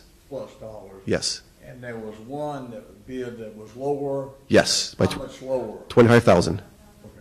Yes. You guys aren't hiring additional staff, you're just Correct. buying a new truck. Buy a new truck and putting the VAC on reserves. So That's a brilliant idea. I move that we recommend that they buy the new truck and they spend the extra $25,000 to get the push button version. I have a question before sure we finish. I'm sorry. Yeah, no worries. So, in regards to the 2 trucks we have now, is one in service and the other one on reserve currently? Or are No. they both in service? Right now, the VACAL is in service. I think we're still having an issue with the transfer case. This one, the VACAL is back. I just saw it yesterday, so it's working. So we have one down. We're down one vehicle right now. If this vehicle is down much longer, then we're going to rent another one. We're going to rent one so we don't get too far behind. So in regards to the purchase, are any of those fully depreciated to where we can possibly sell one of those? And They do depreciate, yes. What would happen is, obviously, we'll have a reserve. When we're ready to put the VACAL on reserve and get another truck, then we'll sell this one. We'll sell it. I don't know what the value will be. Because like, if you go to the next slide, Nalini, we did sell this one, and I can't remember what it was. But there's still value, but they do depreciate just like any other vehicle. They will depreciate. Right. We're not going to get $400,000 for this one. yeah, But I mean, financial statement purposes, I mean, has it been fully depreciated? Yes. Or Oh, yes, so absolutely. all of them are fully depreciated? Absolutely. Yes, Okay. absolutely. Yeah, you bet. Yeah, our finance. Can you lease one with a maintenance on those? I'm sure we could. That's a good suggestion. I did not look into that. I'll try to pose a question. One of the issues that we are also looking at is extended warranty because they're all a 1-year warranty. So I did reach out to Haker to find out how much that costs. I'll bring that back to the board, how much that will cost. But I did not look into lease. But thank you for bringing that up. And at least you get another new truck. True. Yeah. Did not look at that. Yes. Question. I think the buying of it is the way to go. We control it totally. We don't have a truck coming in for 2 years and then going out, we got another one. It's Yeah. a rental. I mean, we don't have control like we do Right. purchase. Yeah. I recommend that we approve your request. Wow, have a Question? question. Yes, yes. So the maintenance expenses shown, that was for this year where there was an unusual high number of breakdowns. What was the average maintenance cost in previous years, the range, just for context? I can't. Estimation? Yeah, I can tell you it's not as much as 26,000. I mean, that's why we have preventive maintenance on our vehicles. So a certain amount of months or amount of hours that have been operated on the vehicle, we bring a mechanic come in and they do the full check. So, like for example, some of the, like replace ball valves. I mean, we should know when it's a good time to replace those. So when they do the PM, they'll look at they'll look at the checklist and say, oh, okay, it's been a few years since we replaced the valve. We should do it now before it fails. I mean, that's the perfect world, right? We should be doing that. But as far as just regular maintenance on the vehicle for the whole year, I think it's less than 20,000.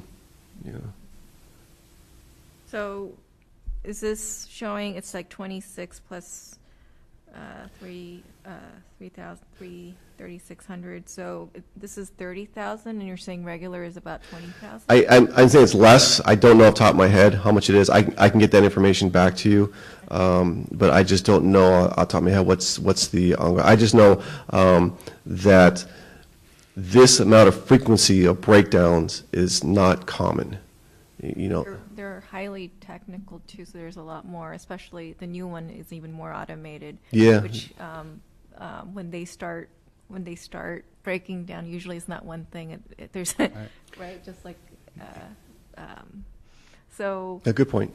And I'd be interested in the extended warranty, given that it's only, these aren't very 2013 and 15 they're not that old compared to this one was a lot older and seemed to have lasted. So.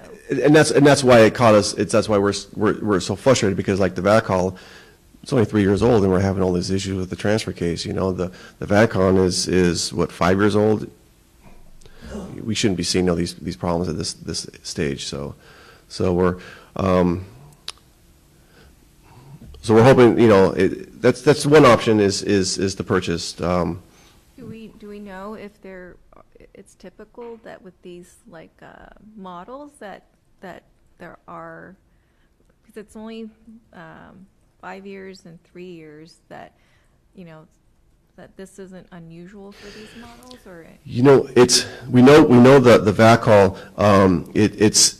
The manufacturer is just dumbfounded. They've said, hey, we've asked them, is this common? Have you seen it? They've never seen this before. This many times we can't get the transfer case to work. It's just, very unusual. It is. It is unusual. We've never experienced that with the VACON, but again, the VACON has other issues. Okay. So in typical, it's just 1 year warranty? Yes, 1 year, yeah. Well, what's interesting is, I think you said that there's 6 companies that make these types of trucks. Yes. They're not gonna make them so they last forever, or they would go out of business, because how many people buy them? I understand, but there's a mean time to failure too, right? So generally, Right.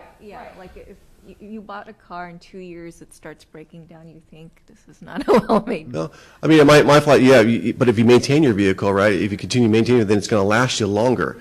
Right, and so that's what we're maintaining. That we're maintaining our units like we're supposed to, so they should last. We shouldn't be seeing these kind of breakdowns because we're maintaining like we should, and that's the frustrating part on it. Scott, what's the the rating of this truck compared to the others, and how long has that piece of equipment, that combination of equipment, been available? The ratings for the Haker? Yeah. Ratings versus the other trucks? I could tell you most of the wastewater agencies do use Hakers. They use the Vactors, which is the Vactor, and so it's one of the better equipments. Yeah.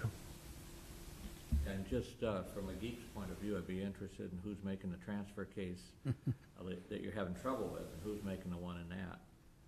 Yeah. The controls are different, but is the gearbox similar or same vendor providing gearbox. That's a good question, yes, good point. I would, That's a mechanic question yeah, right there. yeah. Yes, That's that a question. mechanic instructor question right there. Wasn't it Kenworth? Didn't you tell us yesterday? Well, Kenworth is the engine. It's the, Tractor. yeah, yeah. The transfer case would be someone else.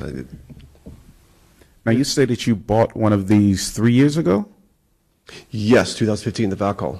And when was the purchase prior to that?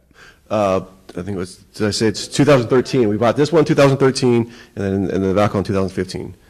Yeah, I would be curious to see what a lease.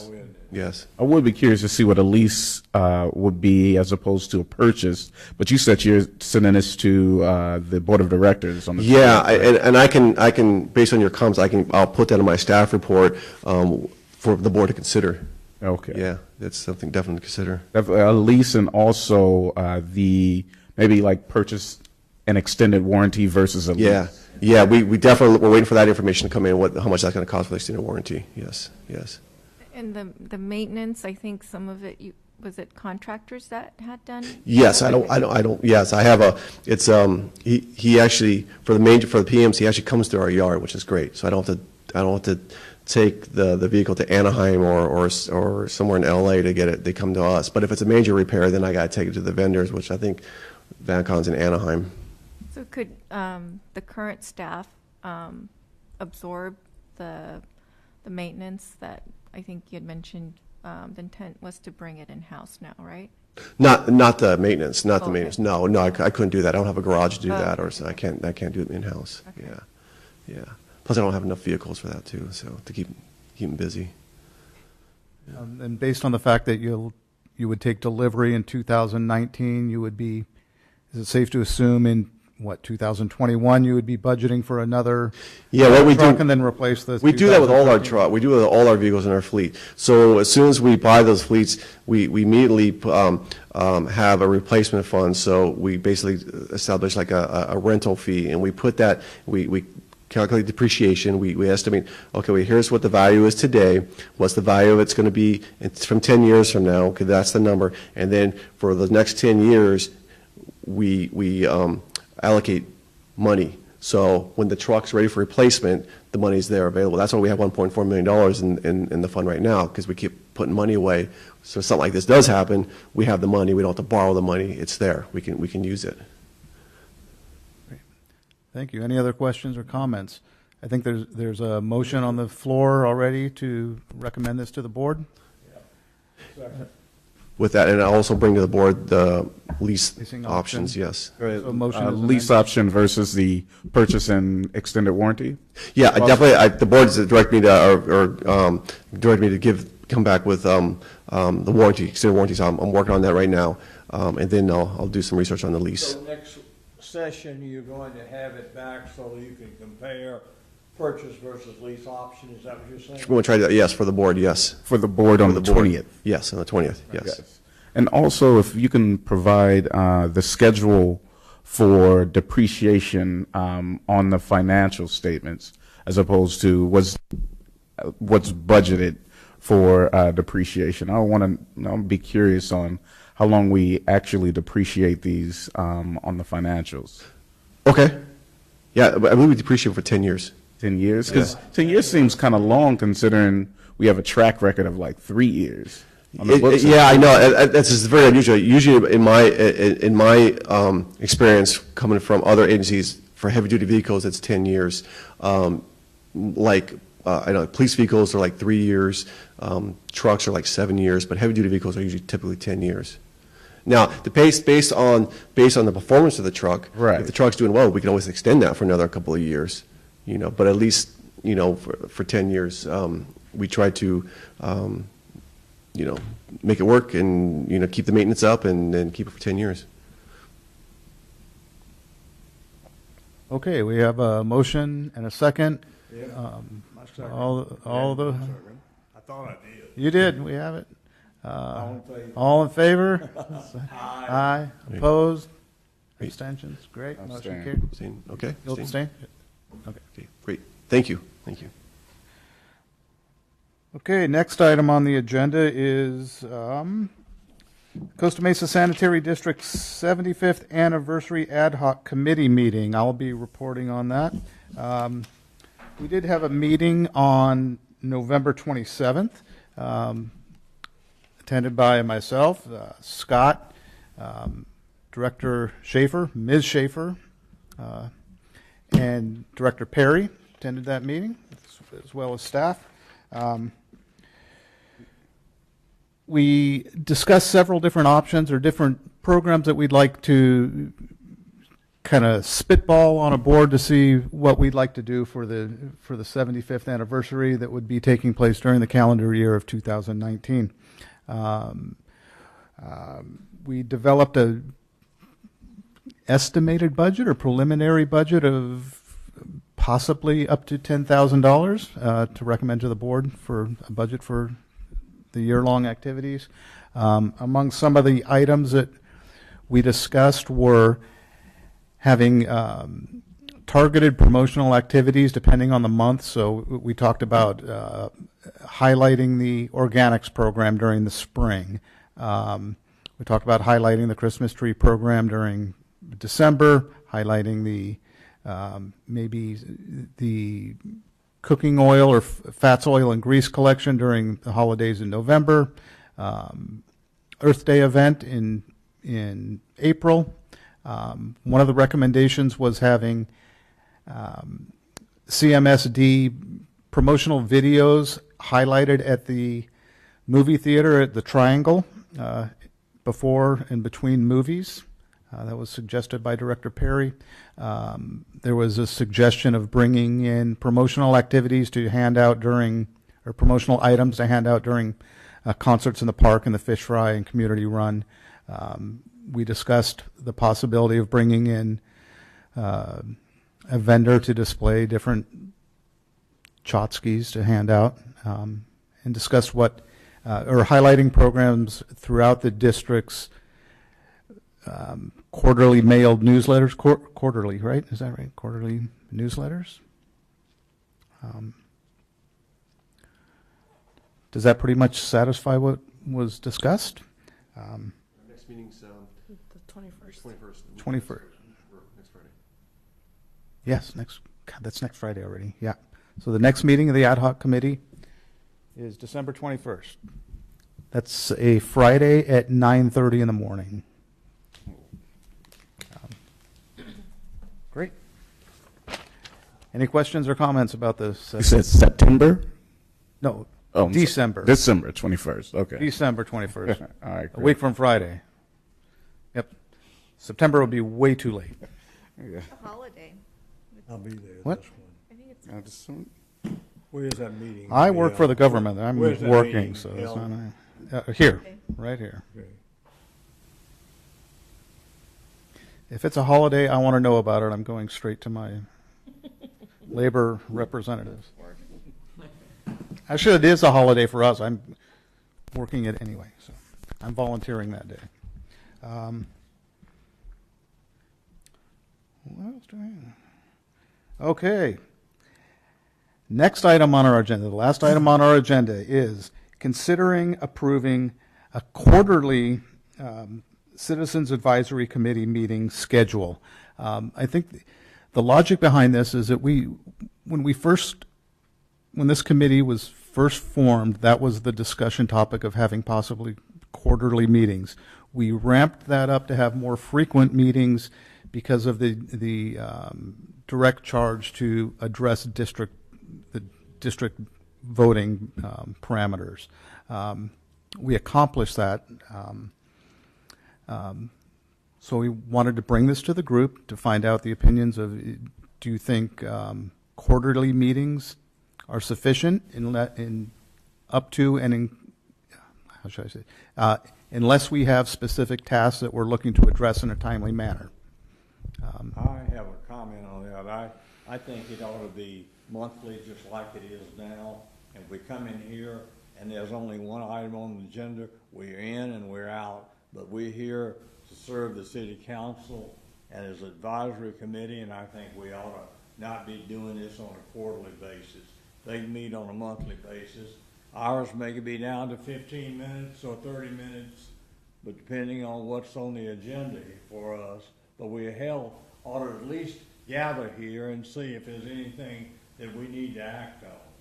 I don't see, what we're saving there. I mean, we can be, if we don't have anything, we'll get out of here, but let's serve the city. That's what we're here for. I initially was for the quarterly, but I think we actually should do it more frequently, but not as frequently as we're doing it now. So I was thinking possibly maybe every 2 months. So instead of 4 times a year, it'll be 6 times a year. I mean, that's what I'd be interested in, but less frequent, I'm definitely interested in that. How much do these meetings cost for the district on a monthly basis? Like, Good question. you guys aren't all here for free. Right. Well, you are. Well, No, you're not. You're not. I'm here free. Um, Well, technically we are, because we don't get overtime. So it's yeah, unless what you don't either, right? None of us get overtime, so it's yeah. You know, if we had on a monthly basis now, we come into the next meeting and there's nothing on the agenda or one item on the agenda, we're in here and out, but we're still serving the city.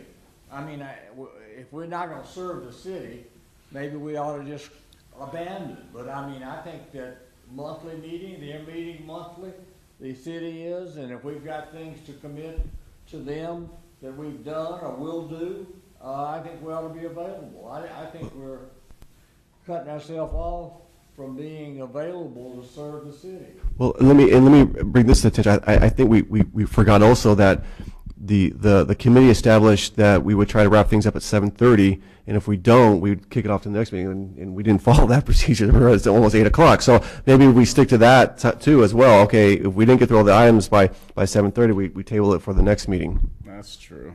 We have That's definitely the true. volume we have. Right. I didn't even Seems realize to that. have to be monthly at the moment. Yeah, my feeling is we satisfied our mandate and our goal to address the districting, and I think we did a good job of that. We've had a lot of staff reports since then that have all been very valuable, but it's been more educational on our part than procedural. That's my opinion. I'm open to debate on that. My recommendation is that we be respectful of both each other's times as well as staff and board members' times. If I make one more suggestion, Mr. Chairman, you're also missing three members here. My concern if this committee makes a decision, those 3 committee members might be upset because they didn't get their 2 cents in. Mm-hmm. Maybe before this committee makes a decision, we wait till there's a full committee and then we can have that discussion.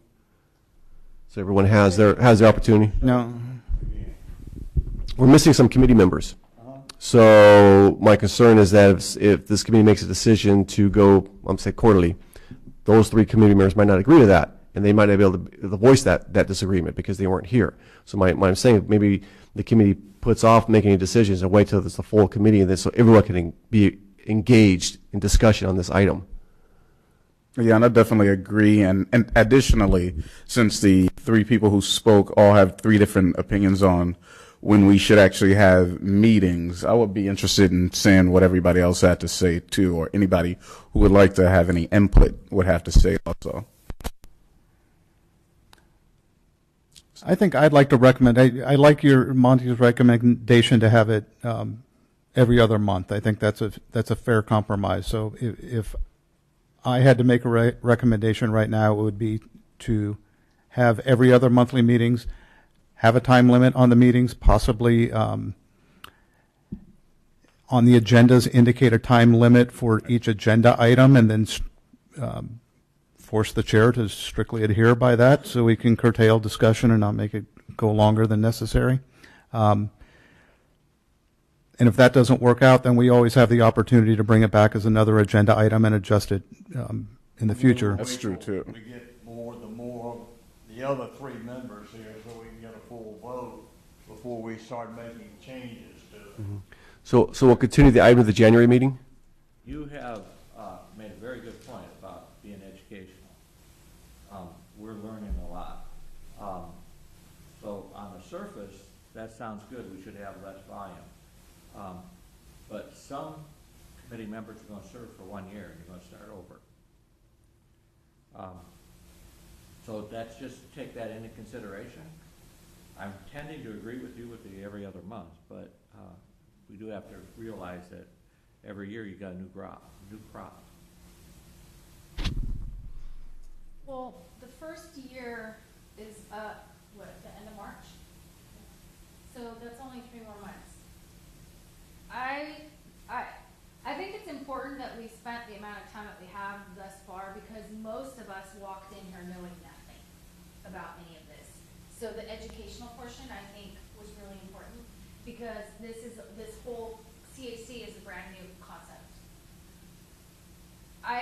My 2 cents that you asked for is, I think we should just leave it every month until you get to the end of people that are gonna depart after a year.